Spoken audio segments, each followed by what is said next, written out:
പാടെ കിച്ചണിലേക്ക് എല്ലാവർക്കും സ്വാഗതം. ഞാൻ ഇന്നിവിടെ ഉണ്ടാക്കാൻ പോണത് ഒരു ബിന്ദി മസാലയാണ്. അതായത് വെണ്ടയ്ക്ക കൊണ്ടുള്ള ഒരു ബിന്ദി മസാല. അതായത് നമ്മളിവിടെ അധികം ആരും ഉണ്ടാക്കില്ല. അതായത് കേരളത്തിൽ അധികം ആർക്കും ഇഷ്ടമല്ല, ഹിന്ദിക്കാർക്കാണ് കൂടുതൽ ഇഷ്ടം. പക്ഷെ നമ്മൾക്കും അത് നല്ല ടേസ്റ്റ് തോന്നി എനിക്ക് നമ്മളെ കഴിച്ചു നോക്കിയപ്പോൾ. അപ്പൊ കുട്ടികൾക്കാണ് ഇത് കൂടുതൽ ഇഷ്ടപ്പെടുക. ചപ്പാത്തിക്ക്, ചോറിന് ഒക്കെ കഴിക്കുക. അധികം എരിവിടാണ്ടും ഇതൊക്കെ ഞാൻ എടുത്തിട്ടുണ്ട് സാധനങ്ങള്. പക്ഷെ നിങ്ങൾ പേടിക്കണ്ട. എന്താ കാരണം വെച്ചാൽ ഇതെല്ലാം നമ്മുടെ വീട്ടിന്റെ ഉള്ളിലുള്ളതാണ്. നിങ്ങൾക്ക് പരിചയപ്പെടുത്താൻ വേണ്ടി ഞാൻ ഇത്രയൊക്കെ വെച്ചൂന്നേ ഉള്ളൂ. ഇതൊക്കെ നിങ്ങൾക്ക് കാണണമല്ലോ എന്തൊക്കെ ഞാൻ ചേർത്തിരിക്കുന്നത് എന്ന്. ഇന്ന് നമ്മൾ എടുത്തിരിക്കുന്നത് 1/2 കിലോ വെണ്ടയ്ക്കയാണ്. നമ്മൾക്കിത് കട്ട് ചെയ്ത് പാചകത്തേക്ക് കടക്കാം. ഇതിപ്പോ ഞാൻ കട്ട് ചെയ്യാൻ പോണത് ഇങ്ങനെയാണ്.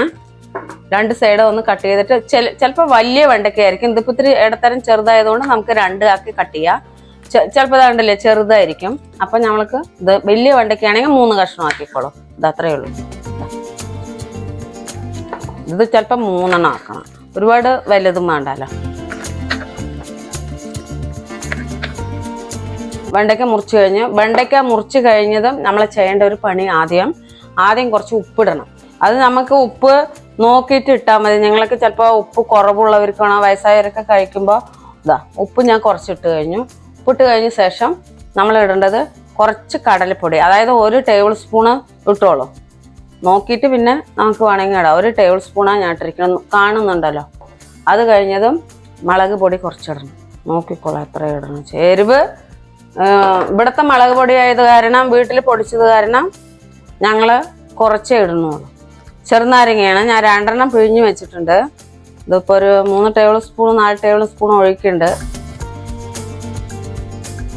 നല്ലപോലെ ഇത് മിക്സ് ആക്കി വെച്ചിട്ടുണ്ട്. ഒരു 15 മിനിറ്റ് കഴിഞ്ഞിട്ട് നമുക്കിത് എടുക്കാം. ബിന്ദി മസാലയ്ക്ക് മസാലക്കൂട്ട് തയ്യാറാക്കാൻ പോകണം. ഒരു ഫാൻ ആദ്യം അടുപ്പത്ത് വെക്കണം. ഫാൻ ഒന്ന് ചൂടായി വന്നു. ഞാനൊന്ന് വെളിച്ചെണ്ണ ഒഴിക്കുന്നുണ്ട്. അത് നമുക്ക് ആവശ്യത്തിന് അത്ര ഒഴിക്കുക. വെളിച്ചെണ്ണ 1 സ്പൂണ് 2 സ്പൂണൊന്നുമില്ല. നമുക്ക് എത്ര ആവശ്യം വെച്ചാൽ അത്ര ഒഴിക്കും. ചെറിയ ജീരകമാണ് ഇടാൻ പോണത്. ആദ്യം കുറച്ച് ചെറിയ ജീരകം ഇത്തിരി ചൂടായിട്ടുണ്ട്. 2 മണി ഉലുവ ഇതിട്ട് കഴിഞ്ഞ് നല്ലോണം ഒന്ന് ചൂടായ ശേഷം അധികം ഇതാവണ്ട, ഒന്നിങ്ങനെ ബ്രൗൺ കളറായാൽ മതി. അത് കഴിഞ്ഞ് നമ്മുടെ ഇഞ്ചി പേസ്റ്റ്, ഇഞ്ചിയും വെളുത്തുള്ളിയും കൂടെ നമ്മൾ പേസ്റ്റാക്കി വെച്ചതായിരുന്നു.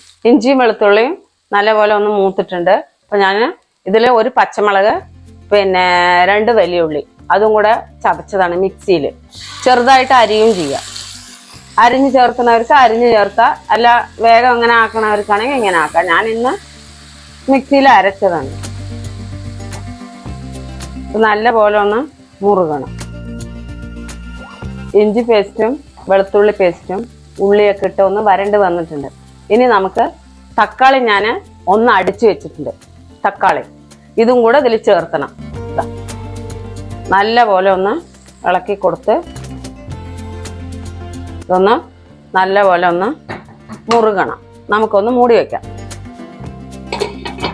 ഒന്ന് തുറന്ന് നോക്കട്ടെ. മസാലയൊക്കെ റെഡി ആയിക്കൊണ്ടിരിക്കുന്നു. നല്ല പോലെ ഒന്നും കൂടെ ആവണം. ഇതിൻ്റെ പച്ച മണമൊക്കെ ഒന്ന് പോകണം. നമുക്കൊന്നും കൂടെ ഒന്ന് മൂടി വയ്ക്കാം. അടുത്തത് നമുക്ക് വെണ്ടയ്ക്ക ഞാൻ എടുത്ത് വെച്ച് പറഞ്ഞില്ലേ, അതൊന്ന് ഫ്രൈ ചെയ്യണം. ഇതൊന്ന് എടുത്ത് വെച്ചിട്ടുണ്ട്. ചൂടായി വന്നിട്ടുണ്ട്. നമുക്ക് എണ്ണ ഒഴിക്കാം. എണ്ണ ആവശ്യത്തിന് ഒഴിച്ചോളൂ. ചിലവർക്ക് കുറച്ച് മതിയാവും, ഇല്ല ചിലവർക്ക് കൂടുതൽ വേണ്ടി വരും. ഞാനെല്ലാം എടുക്കുന്നത് വെളിച്ചെണ്ണയാണ്. ഇവിടെ വീട്ടിലാട്ടിയത് കൊണ്ട് എടുക്കണം.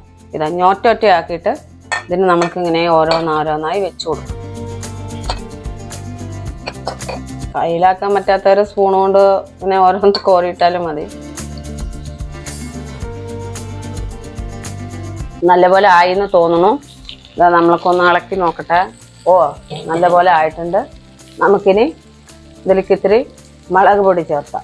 കുറച്ച് മതി. നമ്മൾ ഇതിലിട്ടിട്ട് വേറെ വെണ്ടയ്ക്കയിൽ ഇട്ടിട്ടുണ്ടല്ലോ, അത് കുറച്ച് മല്ലിപ്പൊടി, ഇത്തിരി മഞ്ഞൾപ്പൊടി. ഇതിനൊന്ന് നല്ലപോലെ ഒന്ന് ഇളക്കണം, അല്ലെങ്കിൽ പച്ചമണം ഉണ്ടാകും. പച്ചമണമൊക്കെ മാറി നമ്മൾക്കിനി ഒരു ചെറിയ കപ്പ് തൈര് എടുത്തിട്ടുണ്ട്. കുറച്ച് തൈര് ഒഴിക്കാം. പുളിയുള്ളതാണെങ്കിൽ കുറച്ച് ഒഴിച്ചാൽ മതി, പുളിയില്ലാത്തതാണെങ്കിൽ 1 കപ്പ് ഒഴിച്ചാലും പ്രശ്നമൊന്നുമില്ല.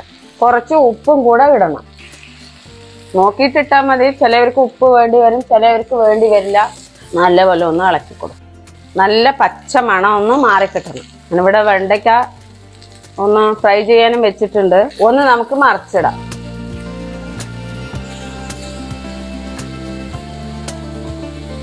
പിന്നെ ഇതൊന്ന് നന്നായി ഒന്ന് മുറുകണം, കുറച്ചും കൂടെ വേണം. ഇതൊന്ന് ഫ്രൈ ആയിട്ടുണ്ട്, ഇതാ നല്ലപോലെ ഒന്ന് മുറുകി വന്നിട്ടുണ്ട്.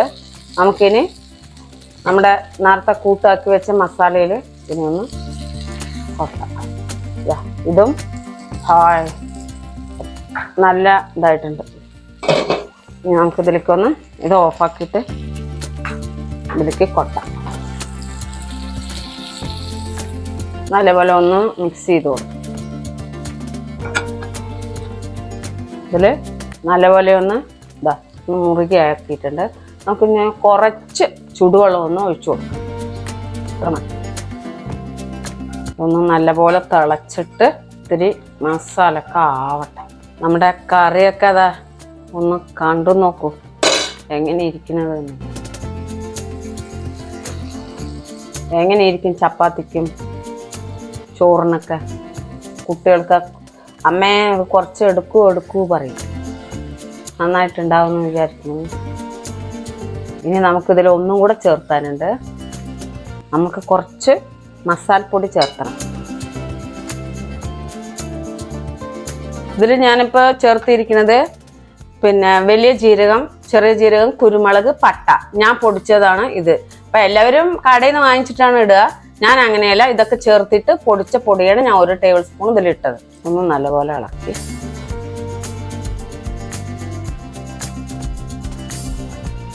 കുറച്ചിന് മല്ലിയില ഇടണുണ്ട്. മല്ലിയില ഒന്ന് തൂവിക്കൊടുക്കാം. ബാബു ബിന്ദി മസാല റെഡി ആയിട്ടുണ്ട്, ഒന്ന് കഴിച്ചു നോക്കടാ, ടേസ്റ്റ് ഉണ്ടോ എന്ന്. ബിന്ദി മസാല മലയാളികൾ കാണാത്ത ബിന്ദി മസാല. ഒരു വെട്ടിക്കെട്ടും പൂരവും കഴിഞ്ഞൊരു പ്രതീതിയാണ് എനിക്കിപ്പോ ഉള്ളത്. അത് കണ്ടു കഴിഞ്ഞാൽ നിങ്ങൾക്ക് അറിയുള്ളൂ അല്ലേ? കഴിച്ചു നോക്കുക, എന്നൊരു ടേസ്റ്റ് നോക്കിട്ട് പറയാം.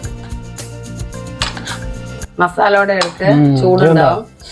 നല്ല ചുട്ടുക മസാല മിക്സ് ആയിട്ട് അങ്ങനെ വെണ്ടക്കയില് മിക്സ് ആയി കിടക്കും. ചപ്പാത്തിക്ക് നല്ല ടേസ്റ്റ് ഉണ്ടാവും ബാബു. ചപ്പാത്തിയിലെ അടിപൊളിയായിരിക്കും. ചോറിനും കഴിക്കാം. ഓ നല്ല ചൂടുണ്ടാവും.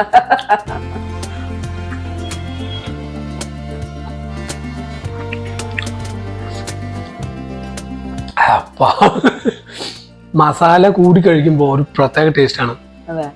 ചപ്പാത്തിക്കൊക്കെ നന്നായിട്ടുണ്ടാവില്ല. ചപ്പാത്തിക്ക് സൂപ്പർ കുട്ടികൾക്കൊക്കെ സ്കൂളിൽ വെറുതെ ഹിന്ദിക്കാരത്ത് വെച്ച് കഴിക്കുന്ന ഡെയിലി അല്ലേ? അപ്പൊ അടിപൊളിയായിട്ട് കുട്ടികൾക്കും കൊണ്ടുപോവാം. എല്ലാവർക്കും പെട്ടെന്ന് ചെയ്തു കൊടുക്കാൻ പറ്റുന്ന ഒരു അടിപൊളി വിഭവമാണ്. വേഗം വെണ്ടയ്ക്ക് അധികം ആരും കഴിക്കില്ല, അതുകൊണ്ട് ഇങ്ങനെ ഉണ്ടാക്കിയ കുട്ടികളൊക്കെ നന്നായി കഴിക്കും. എല്ലാവർക്കും ഈ വെണ്ടയ്ക്ക കഴിക്കാൻ ഭയങ്കര മടിയാണ് ഇല്ലേ? ഇഷ്ടക്കുറവുണ്ട് എല്ലാവർക്കും. പക്ഷെ ഇങ്ങനെയുള്ള ഐറ്റം ഒക്കെ ഉണ്ടായി കഴിഞ്ഞാൽ എന്തായാലും വെണ്ടയ്ക്ക കഴിക്കാത്തവരും കഴിക്കും. സൂപ്പർ ആയിരിക്കും, ചപ്പാത്തിക്ക് അടിപൊളിയായിരിക്കും. അപ്പൊ നമുക്ക് പുഷ്പമ്മ അടിപൊളിയായിട്ട് നമുക്ക് ഇനി ചോറുണ്ടല്ലേ? ഇനി ഇവർക്ക് പറഞ്ഞ് അവര് ബോറടിപ്പിക്കണ്ട. അപ്പൊ ഞങ്ങള് ഫുഡ് കഴിക്കാൻ പോവാണ്. താല്പര്യമുള്ളവർക്കൊക്കെ വരാം, നല്ല ബിന്ദി മസാലയും കൂട്ടി കഴിക്കാം. അപ്പൊ പുഷ്പമ്മ ഒരു ബൈ പറയും. ഈ ബിന്ദി മസാല ഇഷ്ടപ്പെട്ടു എന്ന് വെച്ചാ എല്ലാവരും എന്തോന്ന് ട്രൈ ചെയ്ത് നോക്കുക. നമ്മുടെ കുട്ടികൾക്കൊക്കെ ഇഷ്ടപ്പെട്ടതാണ്. നമ്മുടെ നാട്ടില് അധികം ആരും കഴിക്കില്ല. എന്നാലും ഞാൻ ഉണ്ടാക്കി നോക്കിയപ്പോ നന്നായിട്ടുണ്ടായിരുന്നു. നിങ്ങൾക്ക് ഇഷ്ടമാണോ വെച്ചാ ട്രൈ ചെയ്യുക. എല്ലാവരും കമന്റ്സിലൂടെ അറിയിക്കുക. അപ്പൊ എല്ലാവർക്കും അടുത്ത വീഡിയോ കാണുന്നവരെ ബൈ ബൈ. അടുത്തതായിട്ട് വീഡിയോ പെട്ടെന്ന് വരുന്നതായിരിക്കും. ഓക്കെ.